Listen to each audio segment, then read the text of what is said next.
Hello and welcome to True North EV. I'm here with Matthew from Saskatchewan Electric Vehicle Association, but we're here for more of his technical expertise.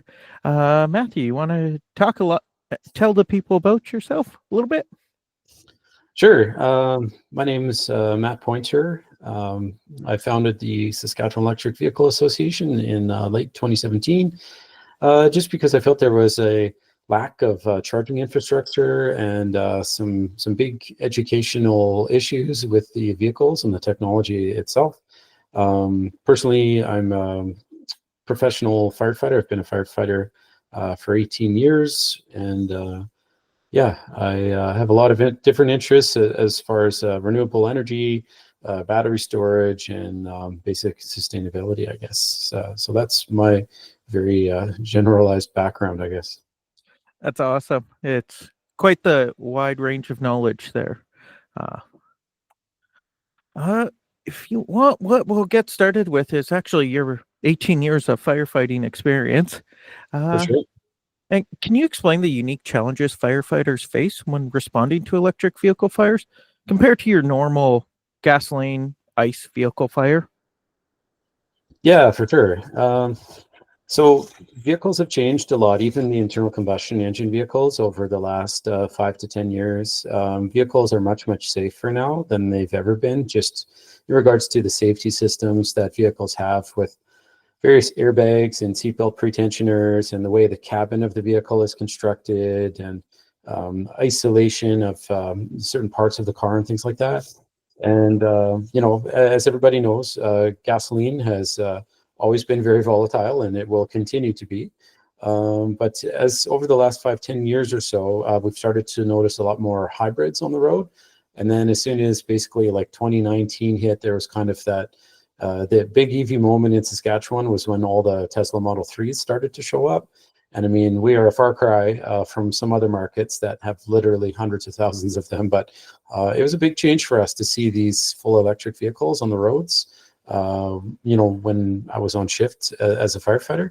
And so, yeah, we had to kind of break things down component by component and also kind of retrain our approach to, let's say, an EV fire versus an internal combustion engine vehicle. The biggest challenge, I would say, is just obviously the amount of energy that is stored within the battery pack of the vehicle. There is a tremendous amount of power that a lot of people might not appreciate or really truly understand.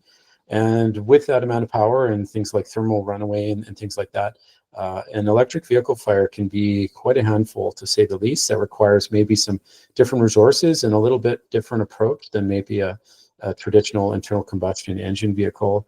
For example, with a gasoline combustion car that's on fire, the gasoline can be relatively easily contained for the most part with just firefighting foam, and we can do something called dike dam divert the fluid to kind of make sure it goes to an area that is a little bit more easily manageable. We can absorb the fluid with a variety of different absorbent materials, but with the battery pack, it's a lot different, right? We can't really get within the battery pack without obviously risking injury. So there's other ways that we have to approach it with different types of technology and different tools that we would historically use at a regular gasoline car fire. I guess that kind of goes to the next one. Is there any specific training you guys are receiving to handle EV fires or any new protocols? Like, yeah, I know you were even talking about the hybrid vehicles. Once those started coming out, did you guys receive any different training or whatnot? Yeah, it's a lot of training and also a lot of awareness of the vehicles being driven, not only in our cities, but coming through our jurisdiction, I guess, on the Trans-Canada Highway.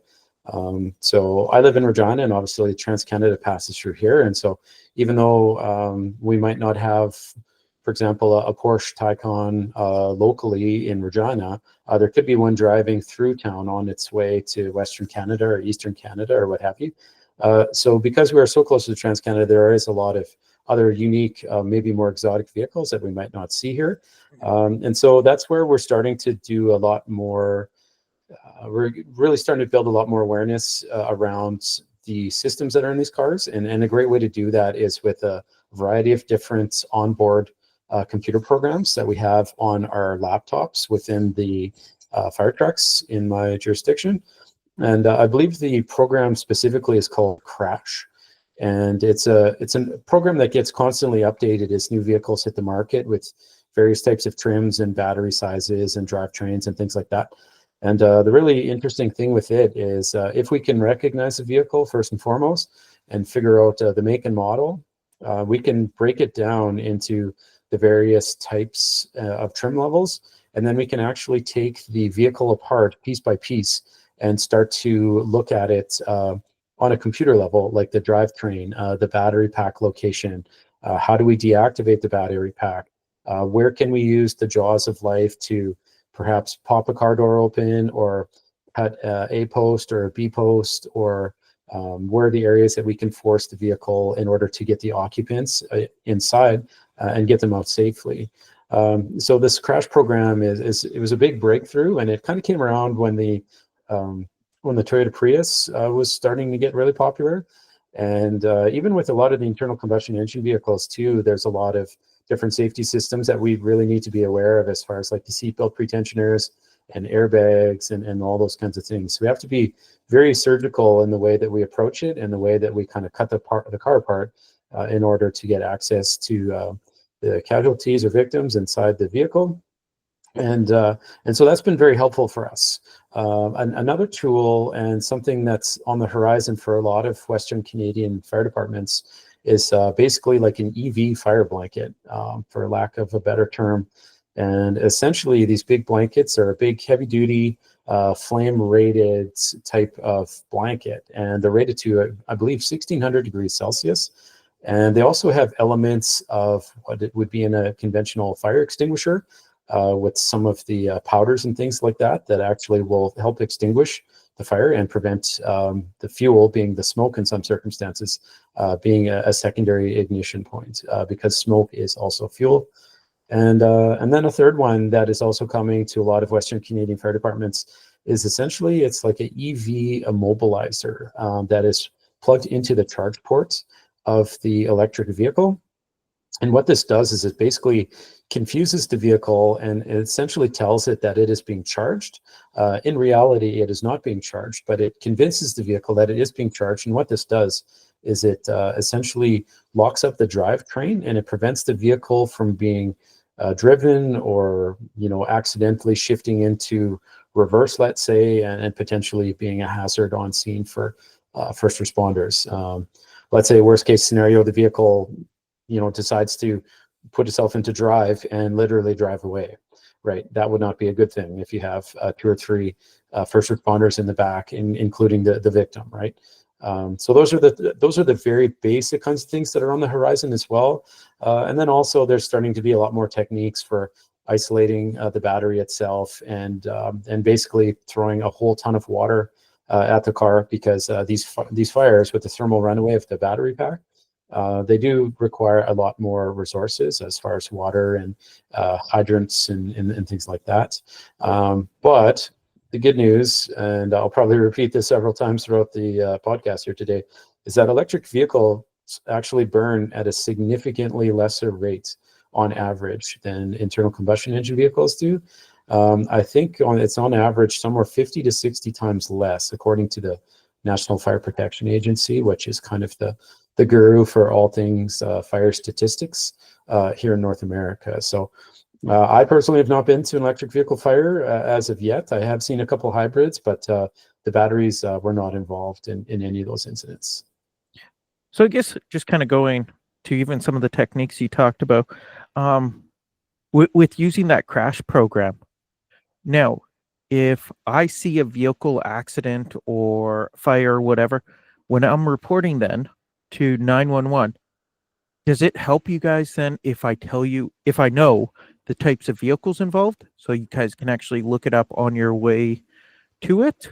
Absolutely. Yeah, absolutely. Any information we can get through our dispatch center prior to us leaving the fire station is always helpful, because what we can do is en route to the incident, we can flip open that laptop and we can look at the make and model of the vehicle. And that would be another great thing to relay on to the dispatch if you are the person that calls 911. So if you said, for example, let's say it was a Ford Mach-E that you witnessed get into a car wreck, that'd be a great piece of information to pass on, because then we can be better prepared when we arrive on scene. And I guess kind of sort of similar lines. I know with my Tesla, I got a fireman's loop inside the engine compartment. Do you guys Yes, actually use that? Is that something that actually matters?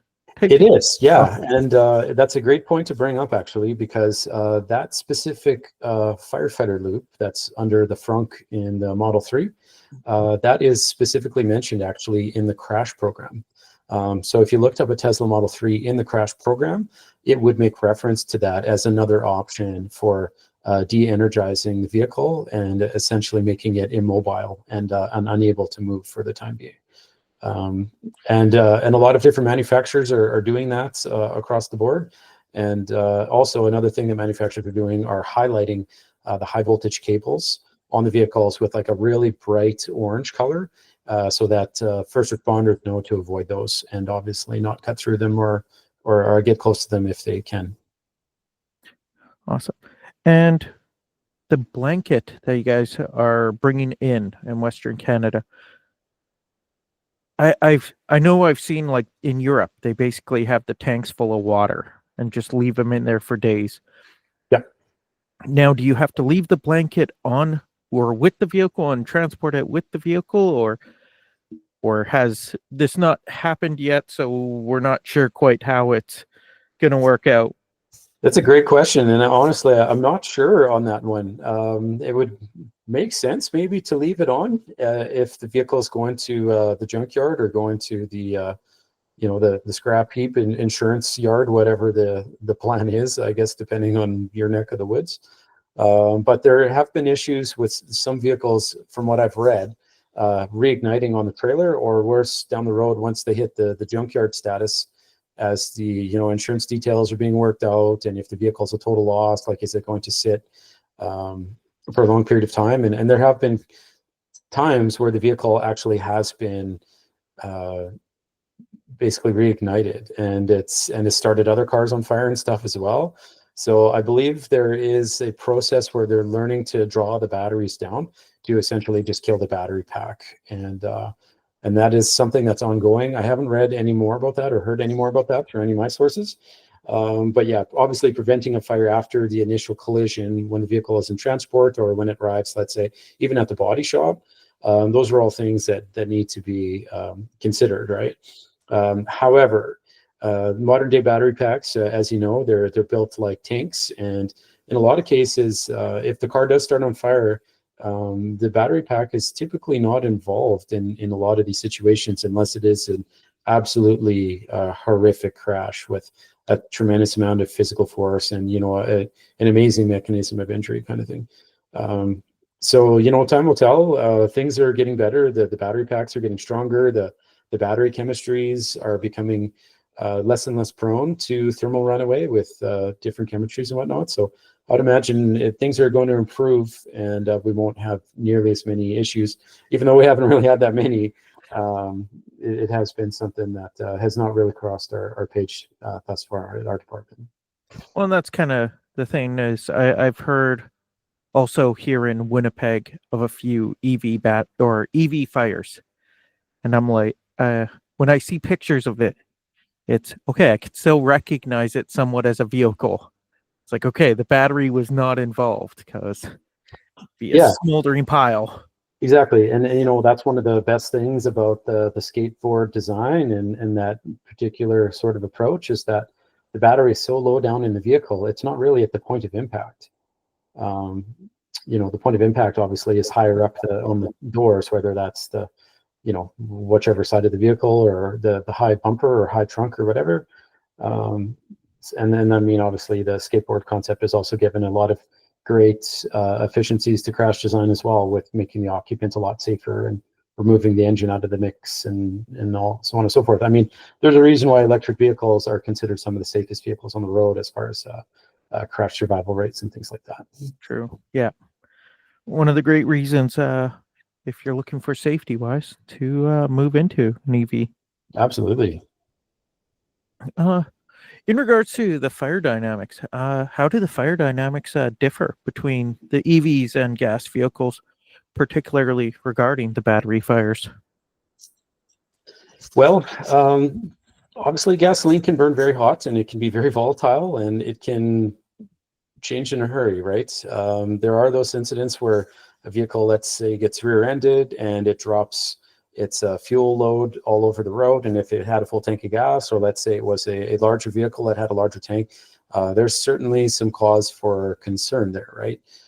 There's a lot of heat sources in an internal combustion engine vehicle. And there's a lot of ignition sources as well. So if that vehicle has all of that gasoline vapor or diesel vapor all over the road, all you need is one little flash and the whole vehicle can light up, right? And you could have first responders in that general area. You could have members of the general public. You could have the occupants of the vehicle still inside.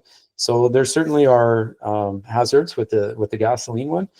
And moving on to the battery one, there also is hazards too. I mean, you would not want to be in an electric vehicle if there is a thermal runaway type of situation. However, typically the thermal runaway where the battery pack starts to overheat and it starts to get very hot and eventually starts on fire, those kinds of things take a while to develop from a lot of the studies and the things that I've seen. And so people typically have a lot more time than they think to get out of the car. And obviously get out of the car as fast as possible if you are an occupant of a vehicle and you are able-bodied and you're uninjured kind of thing. But if somebody is trapped in the car, first responders typically do have a little bit more time than they might think, as a lot of people think the battery is going to ignite right away, right off the bat. And from a lot of the things that I've seen and a lot of the studies I've read, that's just not the case. Now, in an extreme type of collision, it could be different, right? It could be a lot more likely to get thermal runaway and could heat up significantly faster. But from, like I said, anything I've read, the gasoline is going to be a lot more volatile in the short term than the battery pack in the EV will be. And I guess from even what I've seen, the EVs usually give a lot more warning, like even on the screen or whatever, saying something's basically wrong type deal, pull over, get out. For sure. And you can get a little puff of smoke and you can feel some heat coming from the bottom of the car. And those first responders on scene, no matter if it is a gasoline or a electric driven car, they can cool both of those fuels, whichever they may be. So they can apply foam to a puddle of gasoline that's dripping from the car, gasoline vehicle, or they can start to preemptively cool a battery pack if they are worried about a little bit of a thermal runaway, just by spraying water on the underside of the vehicle. And I've seen it as well, where they'll actually lift up the side of the car if it's more of a long-term thing, just to cool the battery pack before it goes on a tow truck after the occupants have been extricated. So there are obviously some tools in the toolbox for first responders that they can use to kind of keep things cool and keep. It'd be great to, there's many tools in the toolbox for fire departments and first responders to keep the battery pack cool and keep things from essentially running away and having any sort of explosions or ignitions or anything like that. I guess at that point, you're not worried about saving a vehicle type deal, so you do what you have to do to prevent a bigger issue. For sure. And I mean, depending on the scope of the crash and, the severity of the collision, we're not going to be saving this vehicle anyway. It's not going to get repainted or repurposed or anything like that, right? The priority obviously is getting the occupants out, and we're going to try to make that happen as soon as possible. And I guess kind of going on the same lines there, is there anything that you believe the public should know about the risks associated with EVs? Especially kind of the lithium-ion batteries. You hear all the great stories about how extremely dangerous these things are. For sure. There is a lot of sensational clickbait news stories that are out there, obviously. And a lot of those really sensational stories, I feel right now, for at least over the last 6 months, a lot of those have been coming from like the e-bike type of world with like personal mobility type of devices. And yeah, we actually recently did some training on this to show just how quickly the nickel, manganese, cobalt cells, the NMC chemistry can kind of pop and ignite and run away with that thermal runaway. And it happens very quickly. And unfortunately, just like anything in the world, not all devices or not all brands are created equal as far as the quality control and the battery management system and the charge controller and things like that. So, I mean, if you see, certain brands of e-bikes or certain types of e-scooters or skateboards or even cell phones for that matter, they're not all created equal. And a lot of people, they see these incidents and they're very quick to judge, to say like, well, what's the difference between that electric scooter and, that electric car that's parked in my garage, right? Yeah. And, I'm here to tell you that there is a huge difference between the safety systems that are built in, the charging systems, the battery management systems, all of those things are much, much more robust and much safer because they have to be, according to North American and Canadian codes, such as the CSA and the UL rating on battery packs and chargers and things like that. So that's why I would really suggest people really do their homework if they are ordering things like e-bikes, electric skateboards, any of those kinds of things. Because they are not created equal. And I mean, yeah, sure, you can find this bike for $299 on eBay or whatever.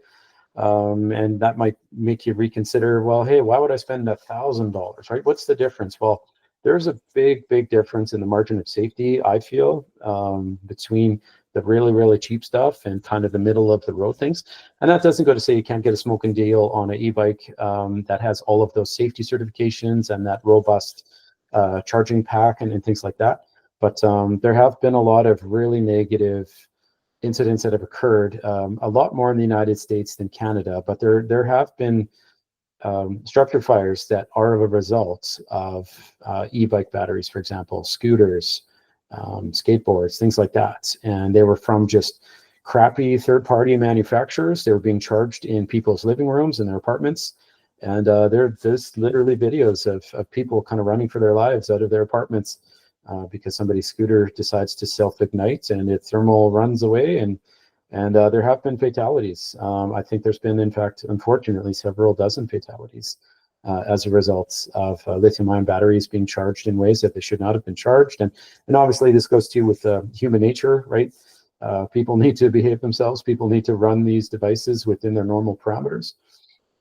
And I'll kind of skip out of that tangent for a second just to say that when it comes to electric vehicles, once again, all of those kinds of things, whether it's charging, battery management systems, and the cells themselves, they're much, much safer than those devices. And there's a reason why they're certified for use inside of, for example, parkades and garages and things like that, right? So you really cannot compare the two.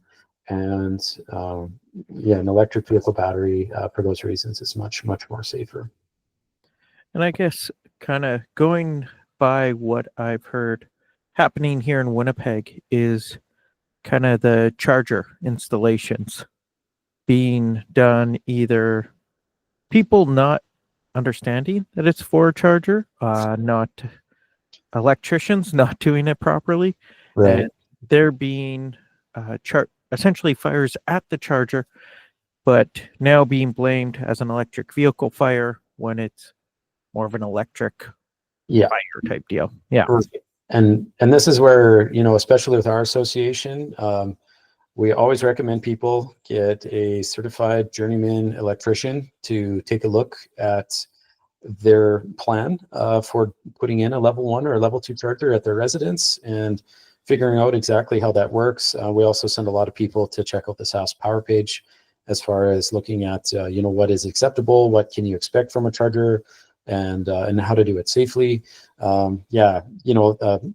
Human nature is an interesting thing. A lot of people say, oh, I can just wire this myself, and they get away with it for a while, and then maybe they end up melting their electrical panel or worse, and things get a little bit carried away. So yeah, we always kind of default to people consulting their neighborhood journeyman electrician always, and yeah, not doing anything that they're not trained or certified to do. One other thing I'll mention too that has some really interesting data. There's a website that I came across a while back. It's called evfiresafe.com. And this is essentially an international group that is tracking all electric vehicle fires all over the world. And they've been putting up a lot of really great statistics over the years.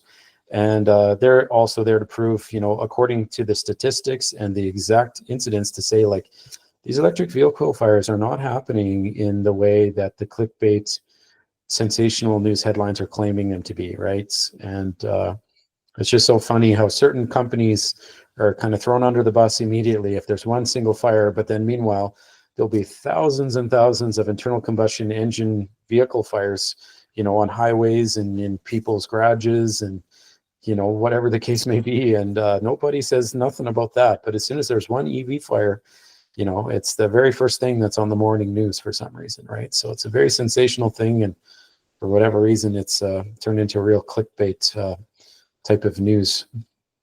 I don't know if that's a good thing or a bad thing that one EV fire makes the news versus 20, 30 gas fires. I think. Yeah, no, it's people maybe enjoy the news is always based around carnage and destruction. There's not a lot of really good news stories anymore, right? And so that's unfortunately the way things are, with social media nowadays and people just wanting to share doom and gloom. And Well, I wonder if it's also just such the infrequency of the EV Right. fires, right? Where the gas fires, it's like, yeah, okay. Yeah. Where EV fire, it's something different, right? Yeah. And I'm sure there is some of the doom and gloom. We could get a bunch more clicks off this link than the other one, but That's right. Yeah, because if we wrote an excellent article about the merits of electric vehicles and why they're so much safer and how they don't burn and all that stuff, the sad thing is that we'd have some random YouTube person or somebody who claims to be an expert post all of their own data or or research, right? And say like, oh, I know more than you. And it's like, well, okay, well, the statistics are pretty proven, right? When you start to look at groups that are compiling all this stuff like EV Fire Safe and the NFPA and, these very credible third-party agencies that are not beholden to anybody. The truth is in this data and statistics, and unfortunately, maybe it's just the doom and gloom news cycle that we're kind of caught in here the last couple of years. Yeah. Is there any special tools or equipment that firefighters or first responders need when responding to an EV fire? I would say that crash program would be very beneficial for most departments. I'm not sure if there's a more modern version of that that's out. I would also say that Fire Blanket has been looking pretty good from anything that I've seen or read on that. And then also that immobilizer. You can chalk the wheels of the car as a way of kind of getting around that, I guess, but it is the better option and the safer option to just immobilize the vehicle with that EV charger plug-in that essentially kills the drivetrain of the car.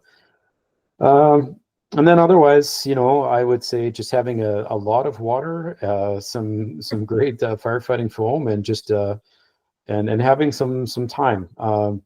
Electric vehicle fires can take a lot longer to extinguish if you do have an active fire, and it's going to take a lot more water and a lot more resources to put out than maybe a conventional gasoline fire. So those would probably be the main tools that I would consider. But then also education, right? And as you know, there's so much misinformation on electric vehicles, and I think people just have to start to get used to the concept of them, understand how safe they really are, and just learn to kind of grow comfortable with the concept of it. It's pretty wild that we've been driving around now for like 100 years with essentially 50 to 100 liters of this massively volatile flammable fluid directly beneath us or directly behind where our kids sit in our cars. And we've gotten to be completely okay with that. Not really truly realizing, how dangerous that is. And maybe it's just, human nature, how easy it is to get complacent. But I would say some education on this would go a long way. So I would almost consider that as a necessary piece of response equipment that goes along with this. And I guess kind of going with that, do you find fire departments or cities or provinces doing a good enough job? Or do you Yeah, I find would it say. as more of a fear Yeah, based? I would say that they're being dragged into it somewhat kicking and screaming, I would say. Certain departments, not all. But then there are other departments, on the other hand, that are saying, well, you know what, this is the new reality. Electrification of transport is a thing and it's not going away. And so we want to be on the cutting edge of this because, you know what, even if we don't have any of these cars in our community, who's to say that somebody is in town visiting and their car happens to start on fire? Yeah. Not only do they want to make sure that they can respond safely and get the occupants out, but they also want to do it for their own members and their own firefighters so that they don't incur any injuries or have any near misses as well. So, yeah, it is great to see a lot of departments in Western Canada getting ahead of it. And I would say a lot of them, the most progressive ones, are the ones that have had electric vehicles in their backyard for quite a while. Like you look at markets like Vancouver, for example, even Calgary, you drive around there and there's a lot of electric vehicles. And so those guys and girls at those departments have figured things out, and they typically kind of are the ones on the cutting edge of the latest techniques and the newest technology and stuff. So, Well, what is it? The Vancouver Fire Department already has their own EV fire truck? I think it yeah, was Vancouver that has it. yeah, there is a couple. I think there's more than one in just that general region. I can't remember which department specifically, but and I mean, obviously, I love EVs for lots of different reasons. But as a firefighter, um, an electric truck like that makes a lot of sense for not just the emissions and, let's say, the fuel savings and things. There's actually a much lesser maintenance uh, needed on those vehicles as well, and they respond much quicker out of the station. They've got regenerative braking on them instead of the Jake brake system, and then it actually allows, just with the skateboard style system that most EVs have nowadays. The fire truck is no different, and it actually allows the cockpit and the storage on the outside of the vehicle to be much better ergonomically designed. And so it makes it a lot easier for people to get in and out of the truck. It makes it easier to get tools out of the vehicle. There's a much better cabin or compartment on the inside for people to ride. And actually, another big thing is at the station, when that vehicle is pulling in and out, it doesn't create any exhaust fumes that could end up inside the fire station and where essentially we live in our quarters. And that's a big issue because, diesel exhaust is not a great thing to be exposed to, and it's massively carcinogenic. And currently, most stations that have diesel fire trucks have a hose system that connects onto those exhaust pipes and will create a negative pressure like a vacuum and pull that stuff up and out of the fire station. But it's not always a perfect system. They don't always work as intended, and so on. And so there's a lot of firefighters that get like constant exposure to this diesel particulate and exhaust. And the electric trucks just don't have that. And so you're going to end up with healthier firefighters and a healthier fire station and just a general cleaner scene as well. For example, if we're at a house fire working for multiple hours at a time, it's much nicer not to have all that diesel exhaust blowing around the incident scene, right? So there's multiple boxes that are checked off by having those electric fire trucks. And then also a lot of them have a kind of a range extender with a small motor that's on them, I believe. Yeah. And I think it's the Rosenbauer model. And yeah, and so it can fire up. And if the vehicle is at risk of running out of battery, this thing fires up and can easily carry out the rest of the operation for several more hours. So it's kind of a win-win, really. And a lot of people are kind of like, oh, that'll never work, blah, blah, blah. But like the majority of the runs that we take in our jurisdiction here are quite often less than 10 to 20 kilometers. So, I mean, we're not driving far distances to these calls. And if we do get on scene of a working house fire, yeah, we might be there for several hours, but that battery pack has enough power, plus with the backup charger with the motor, we would have more than enough to kind of stay working even throughout the night and stuff. So there are a lot of great benefits to electric fire trucks, in my opinion. And I guess with that range extender, it essentially almost turns it into like your normal fire truck, where if you need more fuel for that truck, Yeah, you just bring it in, right? 100%. Yeah, so we can have a fuel truck deliver more fuel, let's say, if it is a long-term incident. But the other thing to remember too is that, just most times if it is a working house fire or a large-scale incident, there's going to be multiple trucks that are there. So, absolute worst case scenario, just get a second truck to sub in halfway through the incident. But the incidents that run longer than, like, let's say even 3 or 4 hours are very, very few and far between. So I mean, we just got to be realistic about like what we need these trucks for, and the operating sort of time frame that we're going to be using them in, right? Purchase for the 95% of the problems instead of the 5. Exactly. Yeah, exactly. I think you've answered this earlier, but have you seen any EV related incidents in your areas? Even not just battery fires, but any incidents? And I guess how does that compare? How are you finding them compared to your gas vehicle fire or issues, even accidents, fires, whatnot? Yeah. So personally, I have not even heard of an electric vehicle being involved in a car accident locally. Not to say that that means anything. I'm sure there's been fender benders and things like that, maybe less serious accidents. But I have not heard of a serious high-speed collision involving an electric vehicle thus far here in southern Saskatchewan. And I mean, that doesn't go to say it can't happen tomorrow, kind of thing. But the majority of the cars here on the road are still gasoline. So obviously we're, significantly outnumbered as far as that goes. However, I have been to a few hybrid vehicles that have been involved in incidents. And so we did use that crash system to figure out exactly where the battery pack was in the vehicle for the hybrid battery. And each brand is different, but we figured out a way to de-energize it and isolate the battery pack, and then also de-energize the rest of the drivetrain, being the gasoline motor and the airbags and things like that. And so we found it to be very straightforward and fairly easy for the most part. Okay. However, where it starts to get a lot more interesting is when you get those high-speed collisions where the vehicle is almost unrecognizable. And that's where it then starts to be a lot more difficult to say, like, okay, like, what kind of car is this? Is it electric? Is it a gas car? And how do we kind of start to pick this thing apart piece by piece to get at the occupants? So those ones obviously are a lot more interesting and will be a lot more dangerous to first responders in the long run.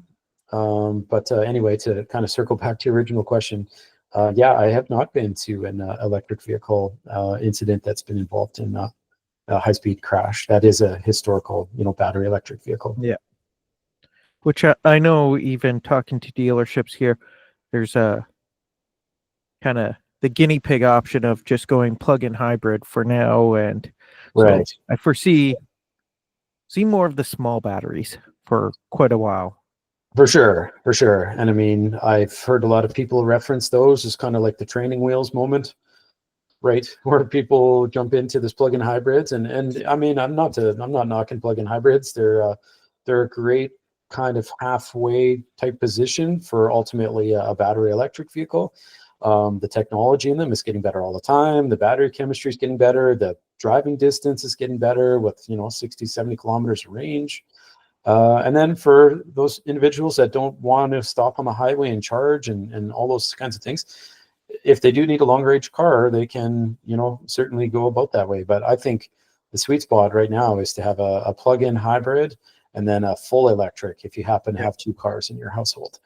And, depending on the appetite for long distance charging and stuff, which as somebody who's driven an electric vehicle now for 7 years, I have found nothing wrong with it, especially with the Tesla supercharger network. It's been very, very easy. But some people don't quite understand how that works, and maybe they're just new to the whole thing. So maybe they just kind of want to get their feet wet initially with a plug-in hybrid, and I think there's nothing wrong with that, because I know down the road they will get a battery electric vehicle. So. And I know even here in Manitoba, we got our northern part that has no chargers. So it's like, Yeah. you're kind of forced into this, right?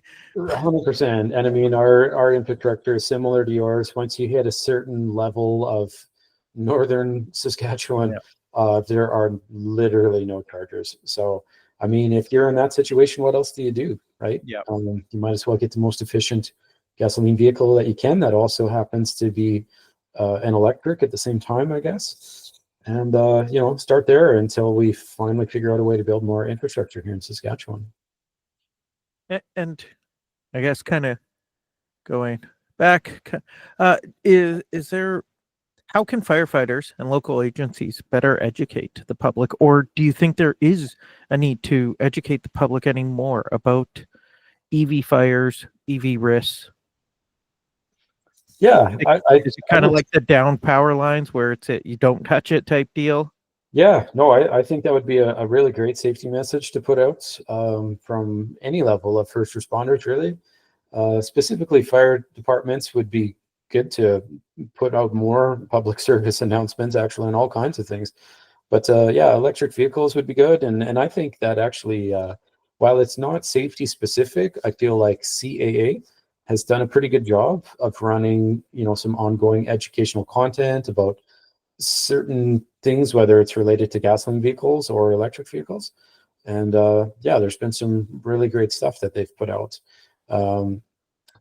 Now, there is that fear of the unknown, obviously, with the general public, and there is a lot of really terrible misinformation and outright lies about these cars and things.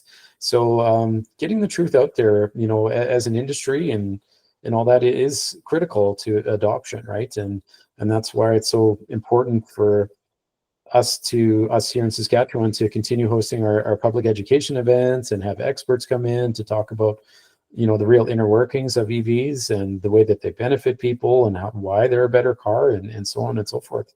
But specifically, fire departments would benefit as well to convince people that they're not the evil goblin that they've been made out to be historically. So That's awesome. Kind of now shifting into your other hat. I notice, or I've heard a lot about Saskatchewan getting the nice little bump up in the tax, the EV tax now at $300. What is your opinion on the $300 tax for not using gas? And do you believe it effectively promotes sustainable transportation? Yeah, no, it definitely does not promote sustainable transportation. We feel this $300 tax that's being forced on us now in Saskatchewan is a regressive tax. We feel it creates a negative narrative around electric vehicles in general. If I had $1 for every person that came up to me to say, like, oh, you drive an electric vehicle, oh, don't you have to pay that tax? And it was almost like a hindrance of adoption. Like, it was a reason for people not to drive the EV, because they thought, well, if I'm going to be paying this tax, then it's not even worth it, right? And I mean, obviously, the economics of driving an electric vehicle are great, and there are many ways to save money while driving an EV versus an internal combustion engine vehicle. But in charging this $300 tax, they're kind of wrecking a bit of the economics. And let me just kind of say, for the record, like, electric vehicle owners in Saskatchewan have no problem paying their fair share. We just feel that there's a better way of doing it. And I mean, I'm sure some of your upcoming questions will relate to this, so maybe we'll just move on. And I guess for those that might not know, Saskatchewan has had the tax for a couple of years now, or just 1 year? That's right. So we've had it for a few years. I believe since 2021, we've had the $150 tax. Which they brought in as a tax for covering road maintenance, or at least that's the story. That's right. That's the talking point that Yeah. they're pushing vehemently on people. So I know you've said you've had some of the community reacting to this, but how has the community reacted, even, I guess, owners versus non-owners? And what is the common misconceptions about its purpose? And I guess, yeah, the road tax is the one. Yeah. So I can't speak for maybe Manitoba or any of the other Western Canadian provinces. But there is a misconception in Saskatchewan by just regular, common, everyday people that the gasoline tax charged in whatever capacity is a dollar for dollar investment into provincial highways. And that is not even anywhere close to the truth.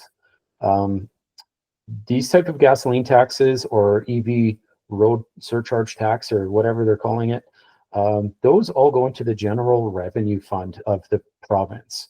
It does not go into a separate highways fund that is specifically and only used for maintaining and building roadways. So essentially, it's up to the government of the day to then figure out how much of that gasoline tax will be then committed to highways projects, and then they kind of divvy it up from there in the provincial budget to say, okay, these are the roads we're going to go after. This is what we're going to build, and the the list goes on, kind of thing. So that is a massive misconception, because a lot of people think that electric vehicles. The other misconception, I should say, is that people of the general public, they think that electric vehicles drive for free, like all over Saskatchewan, right? So obviously, we've had the $150 tax for some time, and that's been okay because we've, you know, like I said, we don't mind paying our fair share.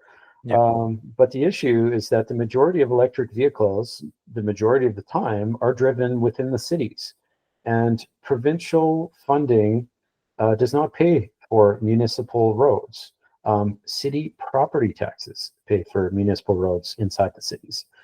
And so, maybe the city government would take a different look at that in the future. But like the property taxes where I live pay for the roads within the city, right? And so I think there could be a lot better way for them to institute this tax and maybe look at the amount of miles driven versus just having a flat tax.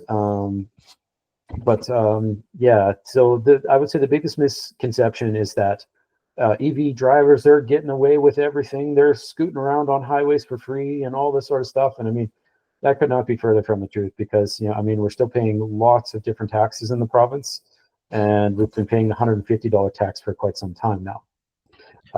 Getting back to your other question, how's the community reacted to this tax? As an EV owner, obviously, there's a lot of people that are like, well, this is not a great thing. This is affecting the economics of the vehicle. And it kind of sucks for the people that drive like a Nissan Leaf, especially an old Nissan Leaf, because essentially those are just city cars, right? They Yeah. don't have enough driving range to go out of the cities for the most part. And those cars will be paying a $300 tax on highways that they'll never even get to drive on. So there's certainly some unfairness and some ways that they could have instituted this tax a lot better. And then also for non-owners, I think there's a lot of people that non-EV owner people that maybe don't understand the way that the provincial taxation system works for the gasoline tax. They think, like I was mentioning before, that every dollar goes towards, repairing some highway somewhere, and that's just not the case, right? So there's been a lot of different reactions, either for and against. But obviously, the overwhelming reaction from the EV community has been negative, because we are already paying our fair share here in Saskatchewan. When as EV owners or drivers, I know you guys have the co-op refinery, Right. but that's only going to co-op gas stations, correct? If I'm Yeah, understanding correctly. there are some other oil companies or gas stations that do buy fuel from the co-op refinery in Regina. So I believe they have contracts where they will add the funky additives, like for Esso, Shell, or Petro-Canada or whatever.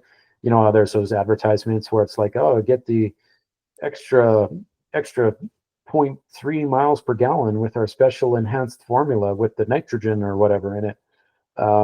They do a lot of those more specialized fuel blends as well at the co-op refinery. So there is quite a bit of different stuff that they make out there. So, But for the most part, unless you're going to their specific stations that you can know that they're actually putting in as EV drivers, you're actually sort of bringing more money into the province, because Sask Power is, I believe, like Manitoba Hydro, an arm's length entity.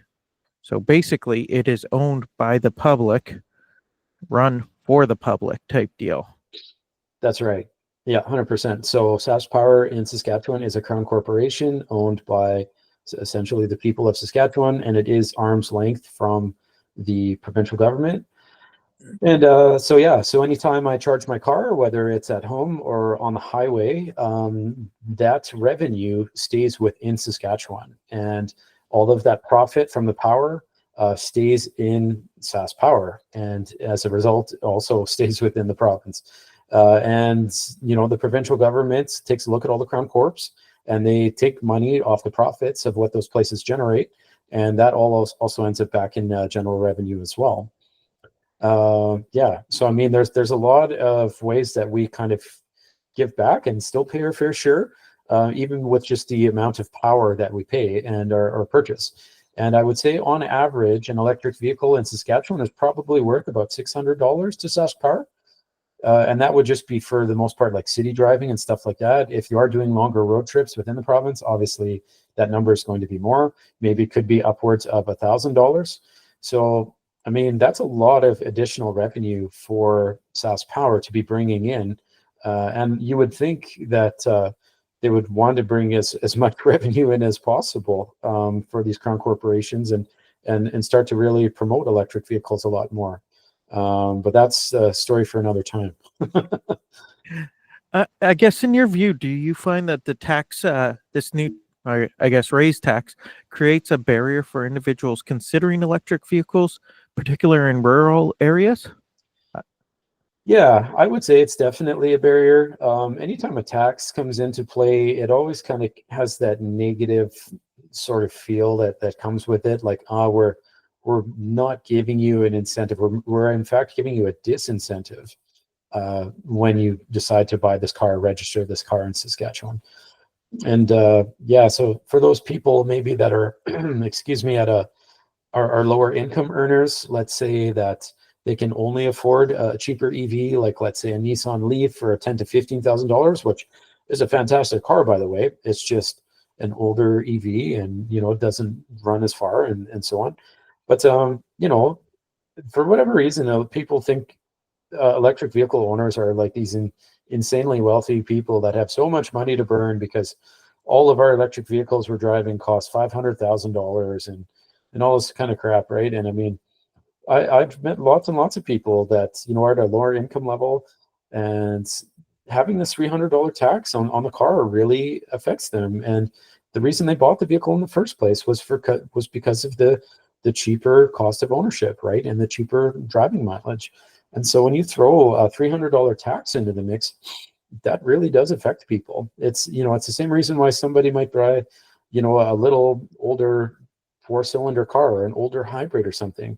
It's a cheaper car, it gets great mileage, and they're just going to kind of hypermile it to get the most effective and efficient transportation from point A to point B. And, you know, throwing that $300 tax on things really does create the negative narrative that, you know, we're trying to combat as much as possible, because we've got enough negative narratives as it is here about electric vehicles in Saskatchewan. And one more point I'll mention too is that a lot of people don't talk about the health benefits of driving electric.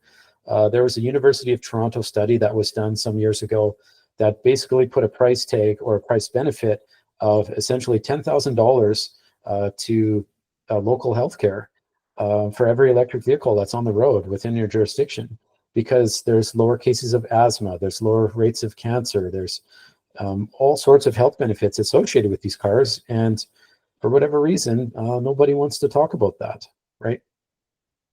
And I guess that's the big thing, especially in provinces like Manitoba and Saskatchewan, where we have the crown corporations, right? We pay for, obviously in Canada, it's the healthcare is covered, right? So it's really kind of double dipping in a way where you get a lot of bang for your buck, right? And Hmm. especially with the more inexpensive used EVs, that's usually going to, your kids just out of high school, first vehicles, or yeah, those lower income households that don't, go far, but that $300 is going to impact them way more than somebody that's looking at the Cadillac Escalade IQ, right? Where Yeah, they're not exactly. going to care about the $300. Yeah, no, that's very true. Yeah. So, have you heard of this tax? I know it kind of just came out, but has you guys heard much about it deterring people from actually buying, maybe moving into an EV or maybe getting rid of an EV because of it? I've not heard of anything that's maybe that drastic, but I have heard conversation of people that were in the market for an electric vehicle that the $300 to them really meant a lot.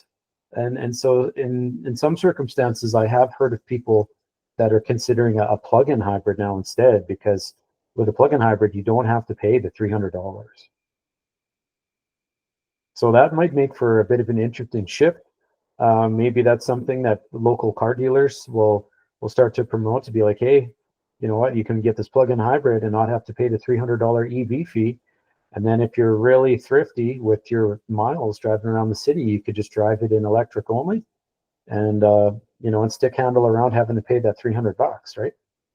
So yeah, for each person, obviously their financial situation is different. I mean, I save so much money on personally in my car driving that even with this, regressive $300 tax, I'm still quite a bit ahead.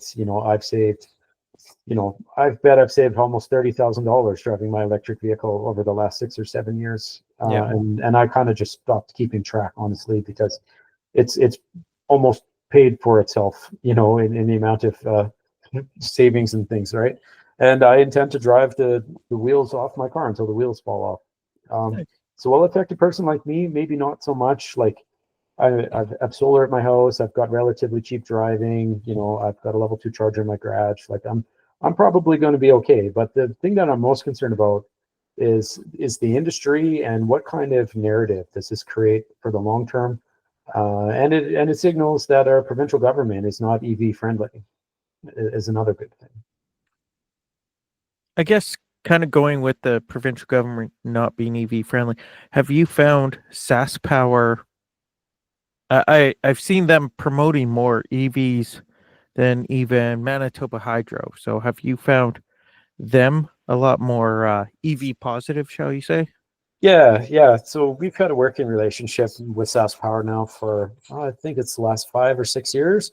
And yeah, we've worked on several different programs with them. We've created content, we've made videos, we've promoted the benefits of EVs, and yeah, and they've been to a lot of our electric vehicle shows, and they've done demonstrations and presentations. And so I would say SAS Power is definitely forward looking with electric vehicles in the province.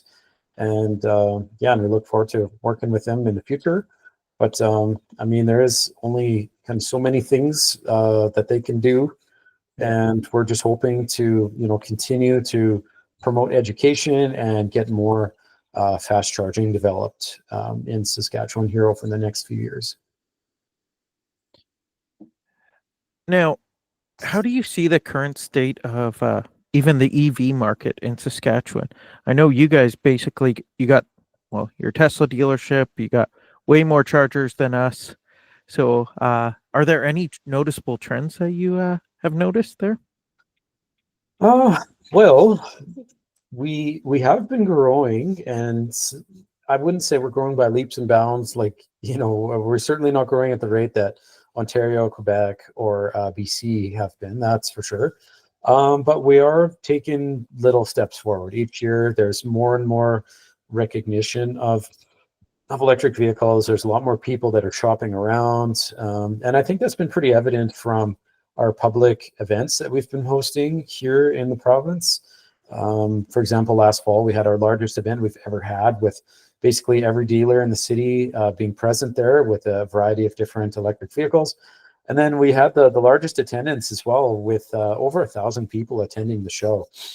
So, I mean, as I think the cost of living increases, people, I think, are going to start to shop around to find ways to essentially be more efficient. And they're going to maybe start to look at EVs a lot closer, right? Especially if it's just for a city car. And there's starting to be a lot more used electric vehicles on the market. And yeah, there's starting to be a really strong presence, I've noticed, on our roads more and more now. Now, obviously, I'm biased, and once you kind of start to look for EVs, of course, you're going to start to see more of them. But yeah, we've had some pretty strong growth, and we're going to continue to grow. And I feel like as more dealers jump in, and as more Regina dealers kind of start to come on board with more of their, let's say, North American offerings that are a lower price point with good fast charging and good driving range, we're going to certainly see further growth here in the future. And then the nice thing too is that the spin-off of that is going to be more great used EVs in those price points that a lot more people can afford. And yeah, so we're going to be continuing to grow on that front as far as the sales and I guess the market share. But then also with the fast charging, we certainly have seen a bit of growth in the fast charging. Certainly nothing like we saw 5 years ago when the Tesla supercharger network came online. We kind of have an interesting situation here where we have the Trans-Canada and the Yellowhead in our province. So Tesla flipped the switch in 2019 to turn on, I think it was like 8 or 9 different chargers all on the same day in December. And that was like a really crazy early Christmas present for us, especially as a Tesla owner. Obviously now with the NACS charger port being adopted by a bunch of different brands, that's going to really increase the ability for people to get around the province a lot faster. But yeah, we're fortunately are slowing down a little bit in the deployment of fast chargers in more of our rural areas. So we would certainly like to see expansion in a lot of those places, but unfortunately, it's hard for the economics of those chargers, and it's hard for those chargers to pay for themselves if, in some of those rural areas, there's just a small amount of owners or people passing through, right? It's really hard to pay your bills on a DC fast charger if you're only getting 5 to 10 people charging there a month, kind of thing. And so that's where we're really hoping to see electric pickup trucks start to gain more market share in the rural areas here in the province. But unfortunately, there is a lot of misinformation in those rural areas, and a lot of things that just make me absolutely pull my hair out and roll my eyes, because you just hear the things that people are repeating, and it just makes absolutely no sense, and it goes against everything that the industry stands for. And we're hoping to really break out and get more folks in rural areas driving electric vehicles, because right now in Saskatchewan, it's primarily just very city focused and people that do kind of longer road trips. We would really like to see more fleets electrify, and more rural kind of agricultural based operations start to look at things a little bit differently, and get into more of those modern EV pickup trucks and stuff that are hitting the market. And generally just getting as many butts and seats as possible, where we see people have that light bulb moment to say like, okay, now I get it, right? But we're holding on tight, and we're just going to keep pushing the education thing as much as possible, because we find that education and all of this terrible rumors on the internet is really affecting EV adoption in our province. And I guess going with that rural community, I know we got one of our past board members. She has a family farm. They have actually now purchased 2 F-150 Lightnings, so that as they're farming their fields, they can still have a nice hot lunch, nice hot coffee, charge up the tractors when it needs to be. So for sure. Yeah, there's a lot of benefit to it, right? There's a ton of benefit. Yeah. Now, especially, you've got these trucks out there, the Chevy Silverado, GMC Sierra. 700-kilometer range. Hmm. Fantastic trucks. Exactly. And great not only for farming operations, but just tradespeople in general, Yes. right? You can run a whole job site, you can get your lights going. A lot of them have air systems on board now where you can actually run your air nailer. And it's remarkable how versatile those vehicles are now and the different things that they can do. And as a person who has to drive an older 2015 F-150 for work, it's just annoying scraping windows in the morning. For sure. Yeah, yeah, and I mean, maybe people will start to look a little bit closer at the economics, because it's the economics that speak to everybody. And I think once people really start to look at, how cost effective these things are and your cost per mile, especially if you're only doing like shorter distances around a smaller area or a smaller farmland, it really starts to make a lot more sense, right? Than just firing up some big ass huge truck, and the thing's getting literally like 8 miles to the gallon, and Yeah. it's just so inefficient, right? Yeah, which is a big thing with the fleet vehicles, right? When you have 100 or 10, even 10 trucks that you're trying to maintain and fuel and all that. Exactly. Yeah. Yeah. And I guess outside of the Tesla superchargers, have you seen much of the growth in the terms of charging infrastructure in Saskatchewan? Yeah, so we've had a few little bumps with some great progress here. We had a new Flow Ultra charger actually get installed at a Tim Hortons in East Regina here just a couple weeks ago. And so that's like a massive high capacity, essentially, like, I don't want to call it a mega charger, but it does some serious charging. I want to say it's for sure 200 to 300 kilowatts charging speed. And yeah, and so it's at probably what's going to be the busiest Tim Hortons in our city, and it's also a sustainable Tim Hortons that's got net zero passive design and some really cool other elements to it. Yeah, and actually, the guy who owns this particular Tim Hortons is a guy that we just randomly met at one of our EV shows. It was like 4 or 5 years ago, and he met with the Flow reps at our show, and they developed a relationship. And this guy's like, "Hey, I'm building a couple restaurants," and then all of a sudden, this guy ordered the biggest, baddest flow charger ever created, and it's now firing on all cylinders in East Regina. So we're super proud of that, and we're really happy to see local entrepreneurs investing in an electrification. So it's been awesome. And yeah, and we've seen a few other chargers go up here and there. Nothing super noteworthy, but that flow charger, that's the big kahuna one that we're the most excited about right now. Well, that's the thing, right? When flows are running, they're like super reliable. Yeah, So they're Canadian made. yeah, so it's one charger that basically you see on the map, and it's like, yeah, that one will be working. Yep, 100%. And yeah, and it's a win-win for that entrepreneur as well, the owner there at the Tim Hortons, because I mean, can you imagine how many coffees they're going to sell with people just sitting there at that charger? And I know it's going to take a lot of coffees to pay off a Flow Ultra charger, but I mean, that really starts to add up over the long term, right? Like, let's say you get a family of four, and it's like, okay, lunches for everybody, right? And you multiply that by multiple people throughout the day. And then also, this charger isn't that far from the Trans-Canada. So people that are coming through town, I mean, they're going to be stopping there for lunch as their car charges, and like, it's such a great concept. And it's kind of disappointing that more small towns and restaurants aren't really looking at something like this to boost their business, right? And that's the thing, is they don't have to go with the Flow Ultra charger, but nice, even 50 kilowatt flow system where it's that reliable charger, especially if it's a sit down restaurant. You go for breakfast, lunch, whatever. For sure. And you just hang out, right? Yep. Not a big rush. Nope, exactly. And you're not even thinking about the car charging. You're just enjoying your meal. Yeah. Yep. Is there any measures that the government could do to help support the EV growth? Well, I would say infrastructure is certainly a big one here. We could use some updates to the building code in Saskatchewan.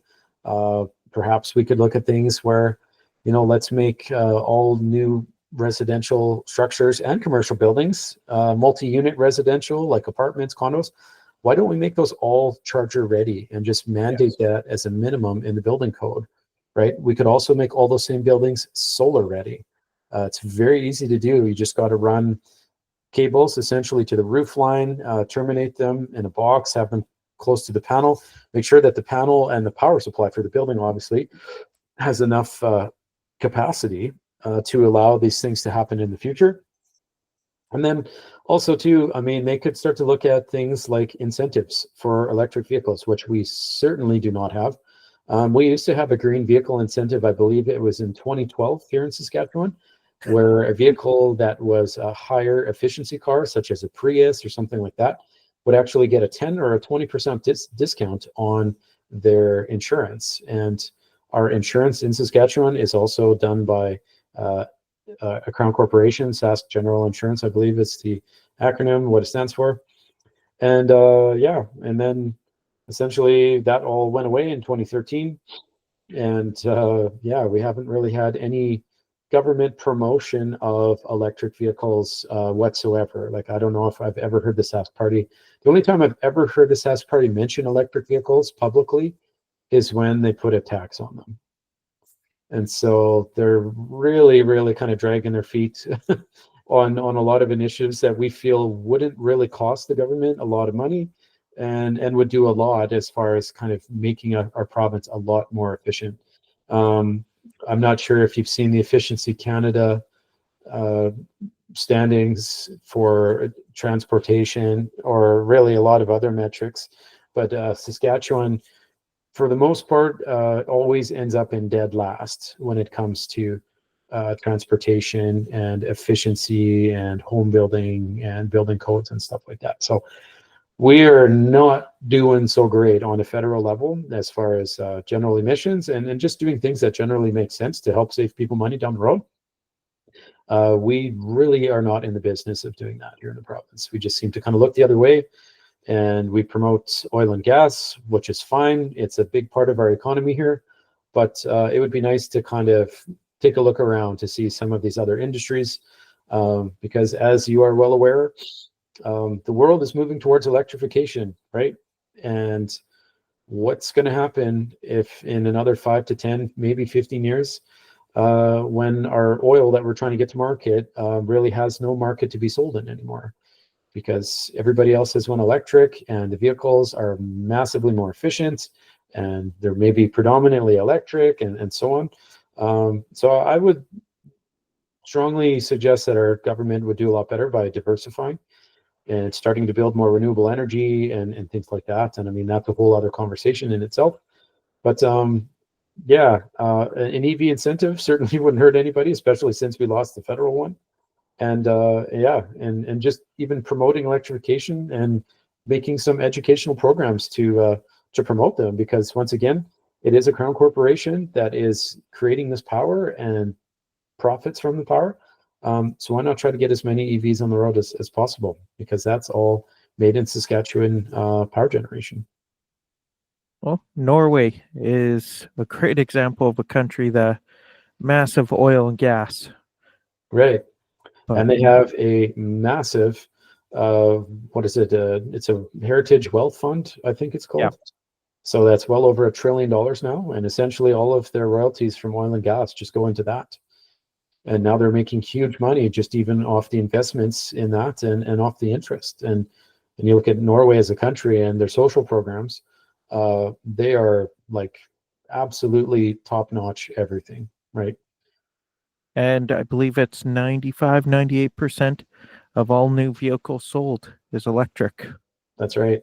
Yeah. And you know, you don't see those guys putting EV taxes on things. There's a lot of little things you can do to increase adoption, right?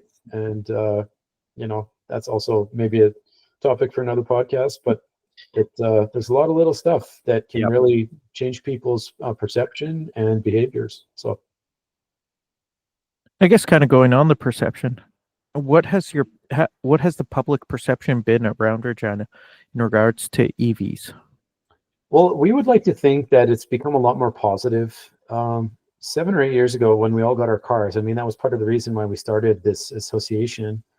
There was so many negative things, and I mean, don't get me wrong, there still is a lot of absolutely crazy news articles and things that are happening, right, that are still trying to drive that misinformation. But I would say that we've certainly brought the perception of them into a lot more positive light. When you talk to people now in the general public about things, they don't repeat a lot of those same old kind of garbage talking points that you used to hear. A lot more people now actually will give real rational reasons why maybe it might not work for them. However, we're starting to hear a lot more people that are shopping around now more than ever, and especially in like older age groups. We've found we've started to do a lot more education in, let's say like seniors homes and various types of community groups, and like churches have invited us in to speak and things like that. And when we start to talk from our personal experience, it really seems to kind of sway the perception, I guess, in a lot more positive way when you have somebody that, has driven one of these cars for so long and has driven it on days where it's like minus 55 degrees Celsius, and like no gasoline cars will start even if they are plugged in, and somehow the electric vehicle that is not supposed to work in wintertime, according to them, is the only one on the whole block that's going to be driving to work that day. That kind of thing really kind of starts to change people's opinions. And so we have started to see a lot warmer reception, and a lot of more people now are like, oh, my next vehicle will be electric for sure. And I'm starting to shop around and I'm looking for some good deals. And also that pricing, especially with the used market starting to be a lot more cost competitive. We've noticed that has opened up a lot of doors for people to get in. And the pricing thing for a long time was one of the main reasons for people starting to change their minds on that whole thing, right? For example, I bought my Tesla Model 3 dual motor, like I keep saying, 7 years ago. And I bought that car for like $70-some thousand, right? Well, what is that car worth today? Spoiler alert, it hasn't kept its value very well. It's basically maybe worth $20,000 or $25,000 with 130,000 kilometers on it. However, if I was to sell that car, let's say for 20 grand, what an amazing deal for somebody else, right? Like it still has warranty on the motor and the battery pack for a long time. There's lots and lots of cases where people are driving those vehicles up into like 400,000, 500,000 kilometers on the original battery. So what it's doing is it's opening up a great market. It sucks that, the depreciation on electric vehicles is so significant, but I mean, I don't plan on selling my car for a long, long time, if ever. So I'm just going to keep driving it forever and just see how many miles I can get out of it. And if I do ever sell it someday to some 16-year-old kid for $5,000 as his first car, and keep in mind, this is a 3.5 second 0 to 60, crazy rager, if you want it to be one, or a vehicle that can, go 400 kilometers on $10. It's a great vehicle for lots of different reasons. And so I would say that's a big part of the reason the perception has changed, the lower pricing, and just the infrastructure has increased a lot as well, which made things a lot easier here for us as well. And I know we've kind of mentioned the Saskatchewan Electric Vehicle Association, but can you tell us about how it kind of got started and kind of how it's kind of grown? Because your guys' EV events I'm envious of them. Well, I should mention that the Saskatchewan Electric Vehicle Association, we have a really hardcore board of individuals, and I'm not sure how we all became so crazy. We spent an incredible amount of time and effort in building the group into what it is today. We have an incredible board that's super hardworking, and we do so many things. It's almost like we have to pump the brakes throughout the year to say like, okay, let's not do this event, or let's not do that one, because I mean, we all have to have a life, and I mean, we're obviously all volunteers. This is a nonprofit group. But thankfully, you know, we have received some really nice accolades, um, like Kent Rathwell from Sun Country Highways famously said that we are the most aggressive electric vehicle association in Canada. So that was pretty cool to hear from a guy like him who is such a pioneer, right? But yeah, we started in late 2017. Yeah, my dad actually was like instrumental in helping me kind of get things going. I was like really I found out about these random electric cars in 2015. I started watching all these random videos about this company called Tesla. And then from there, I was like, man, I really want to get one of these cars. And so then I put solar panels on the house back then, and that was a different property back then. And then March, was it March 31st, 2016 was the Tesla Model 3 reveal. And I remember I went to a buddy's house and a whole bunch of us watched this random insane car come out on stage. And we were all just like absolutely blown away by this thing. And we couldn't believe the driving range, the performance, and all this stuff. And so we all put a deposit on the car that night. And then we proceeded to wait 2.5 years for our Model Y or Model 3 to get manufactured. And it was 2018 when I got my car. So it was crazy how long it took. And then in those 2 years of waiting, I was like, well, what do I do now? Like, I gotta do something. Like, this electric thing is so cool. It's so interesting. Like, nobody's talking about this here in Saskatchewan. And so I found a couple people, and we just kind of decided, hey, why don't we just start meeting up for coffee, and we'll talk about EVs and charging. And at the time, there was no DC fast charging whatsoever in Saskatchewan. The only chargers there was the Sun Country chargers that were installed by Kent Rathwell at the PV Marts. And I mean, rest in peace, PV Mart, because essentially PV Mart had the first charging network with Sun Country highway chargers in all of Canada. And that was essentially our little network. And had it not been for those Sun Country chargers, I would have never bought an electric vehicle back in the day. So yeah, so we started this group from like a real grassroots sort of level, and then we started getting more organized, and we eventually built like a website, and we started hosting public events, and yeah, Kent Rathwell would come around every so often with a Tesla Model S, or he had an original Roadster back then that he would bring into Regina. And yeah, we would just kind of run ideas by one another, and we just slowly started to build this group. And then we started deciding to host public events just to kind of get all the owners together. And what's been really cool is over the years, each year there's been a different kind of like showcase car that's gotten to be really popular. So like obviously when the Model 3 came out, that was a big thing, and like, oh my God, there's a Model 3. And then like a couple of years after that, it was the Model Y.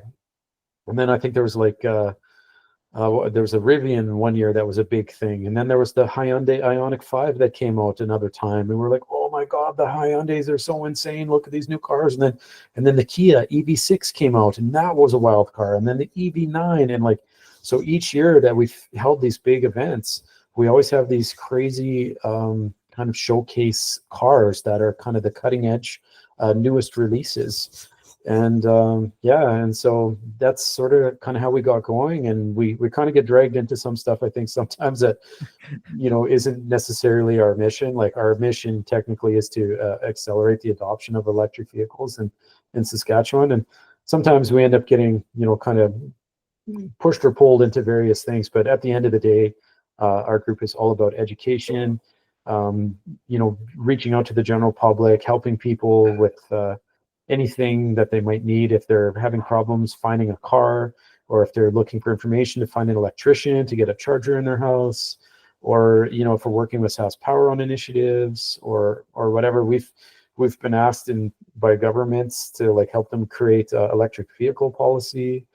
So yeah, we're kind of all over the place all the time, but we try to run as tight of a ship as possible, and just kind of keep promoting EVs as much as we can. So it's been quite a ride, to say the least. That's awesome. And you guys have a yearly major event that how long has that been going on for?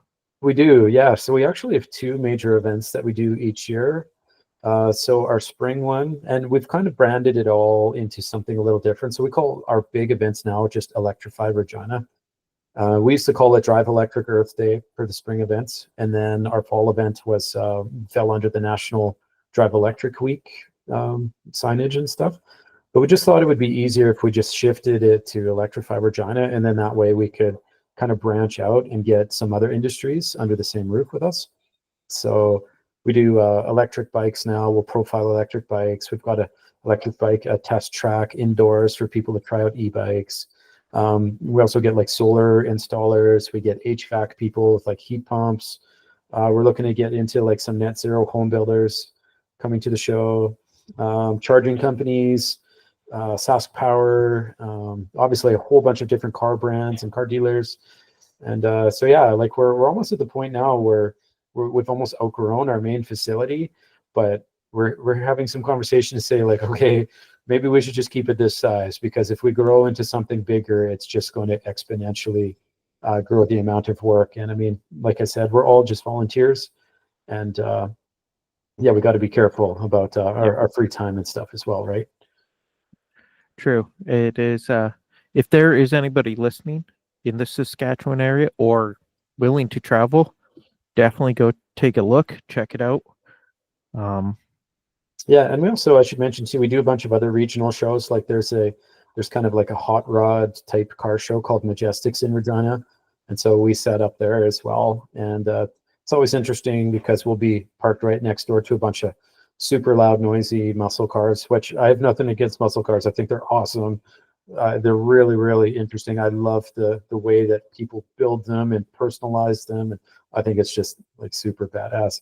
But it's really funny because our car will be right next to it. You know, we'll have a 3-second 0 to 60 performance electric vehicle that absolutely blows the doors off of that muscle car.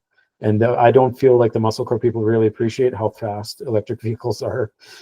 And not that we're here to poke or push fun at anybody or anything like that, but it's really interesting to have conversations with those people at the muscle car shows and kind of bridge the gap with them and stuff, right?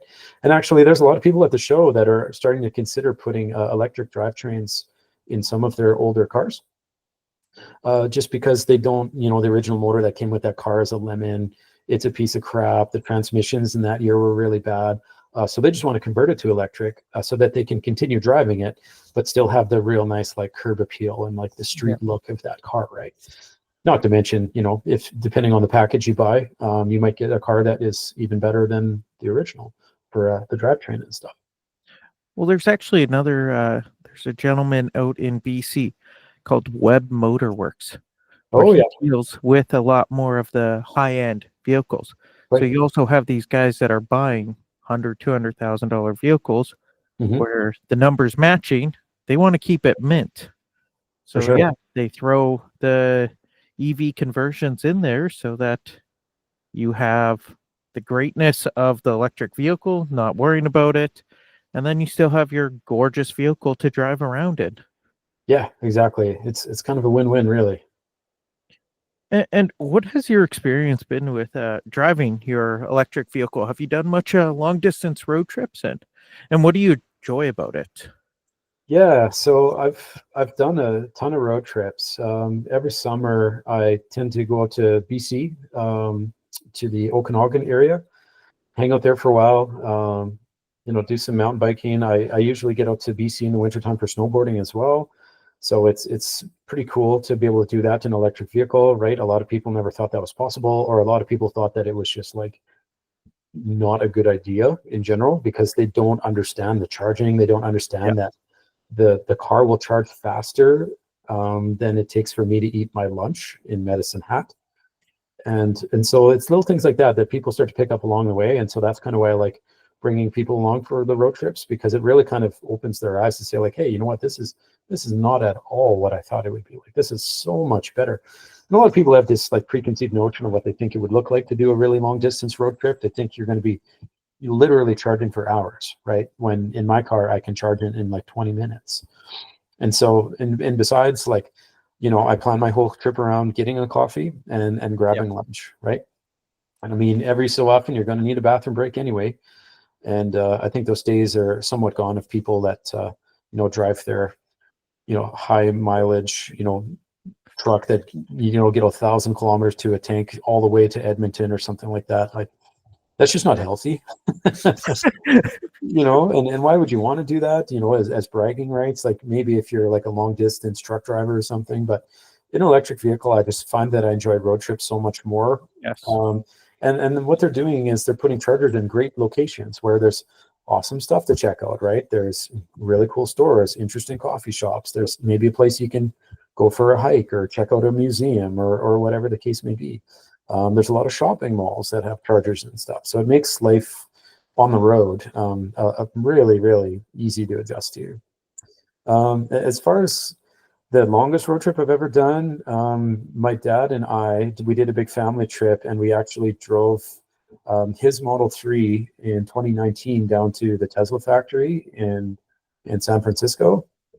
Nice. And that was even before the Saskatchewan chargers had been activated. So that trip was a combination of level 2s and Tesla superchargers. But you know what? We still made it down there in good time. I think it took us 2.5 days to get down there. And that was with us stopping at a lot of different places along the way, like touristy sightseeing things. Yep. And we could have driven it much faster if we hadn't stopped as often. But it was a family trip. We wanted to check out a bunch of things on our way.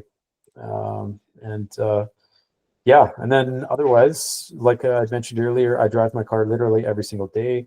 I don't have a gasoline vehicle, so if it's minus 55, I will drive my car to work.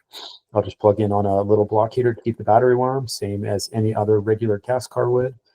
And obviously I don't drive as long distance in the winter time, especially if it's colder like that, but it wouldn't affect me from driving long distance anyway, just because there's so many chargers now, and I always head west.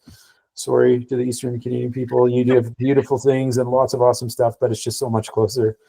And so no, it's a daily driven car. It works awesome. I've never ran out of charge. The computer in the vehicle always tells me, it gives me a really great, accurate readout of exactly how much mileage I have. It throws a ton of heat. It's got great all-wheel drive. It's super fast. It's fun. And it only costs me about $50 a month to run the vehicle when I'm at home. So it's awesome. I know we're now on our third EV and best winter vehicles we've ever had. Yeah. No, there's something to be said by, the ability to flip open an app on your phone, preheat the car, have it at like 20 degrees to 25 degrees in maybe 5 minutes, heated steering wheel, heated seats, everything is piping hot, all the snow's melted off the windows, and you literally just hop in and go. And if your car's plugged in at the time, you're not even using battery power, right? You're just pulling your power and preheating the battery. And yeah, it's awesome. And I know it's been a long time, so just last question. Sure. What do you envision for the future of electric vehicles in Saskatchewan? And is there any specific innovatives or developments you're hopeful about? Well, obviously, I'd like to see mass EV adoption in the province in multiple different platforms. The city of Regina actually just went public with their sustainability initiative, and they're going to be buying a bunch of electric buses to service the downtown core of Regina. And it sounds like those will be phased in slowly over the next 5 to 6 years. And they'll be building new bus barns and charging infrastructure to go along with that. So we moved and assisted with that initiative at certain points along the way. So we're really proud of that, to say that we sort of helped out a little bit, to say that, we had our stick on the ice with that program. Otherwise, I'd really just like to keep working with, trying to get some building code stuff changed to fall under that same bylaw initiative with the city of Regina for charger-ready multi-unit residential buildings. charger-ready garages, let's say in just regular residential single-family residences. And then also solar-ready stuff, which obviously isn't related to EVs, but if you're running the wires anyway, I mean, why not, right? And yeah, just continue the education thing, keep pushing back and controlling the narrative around the benefits of EVs in the province, right? Unfortunately, traditional media and mainstream media is, there's a lot less journalists around now than there used to be. And for whatever reason, maybe there's not as much appetite to cover electric vehicle stories and things related to the industry. So it's getting harder to kind of get that message out to be on the 6 p.m. news about, the benefits of the vehicles and stuff, right?